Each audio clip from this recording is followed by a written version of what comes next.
కక్ష సాధింపు చర్యల్లో భాగంగానే కాళేశ్వరం ప్రాజెక్టు విషయమై సర్కార్ కేసీఆర్ కు నోటీసులు ఇచ్చిందన్నారు బీఆర్ఎస్ నేత మాజీ మంత్రి గంగుల కమలాకర్.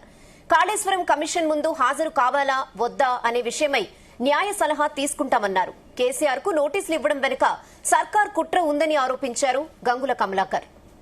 లాస్ట్ కూడా వీళ్ళ ముగ్గురు పేర్లు లేకుండా ఎట్లిస్తావా కమిషన్ అని చెప్పేసి వీళ్ళ ముగ్గురు పేర్లు ఇరికించడానికి ఈరోజు కావాల్సుకుని కుట్ర పెట్టుకుని ఈరోజు నిన్న 19వ తారీఖు నాడు జీవో ఎక్స్చేంజ్ ఇచ్చుకుంటూ 19 నాడు 20 నాడు లీక్ ఇచ్చేసారు.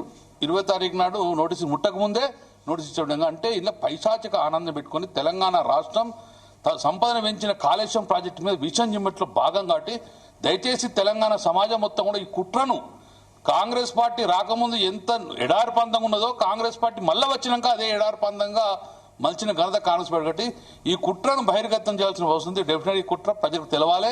ఇది కేసీఆర్ గారి మీద కుట్ర పన్నీరు విషం జిమ్ముతున్న భాగంగా అని చెప్పేసి పత్రికల ద్వారా ప్రజలకు చెప్పడం జరుగుతుంది. మళ్ళీ చెప్తున్నాం, తెలంగాణ సమాజం మొత్తం కేసీఆర్ కు అండగా ఉంటది.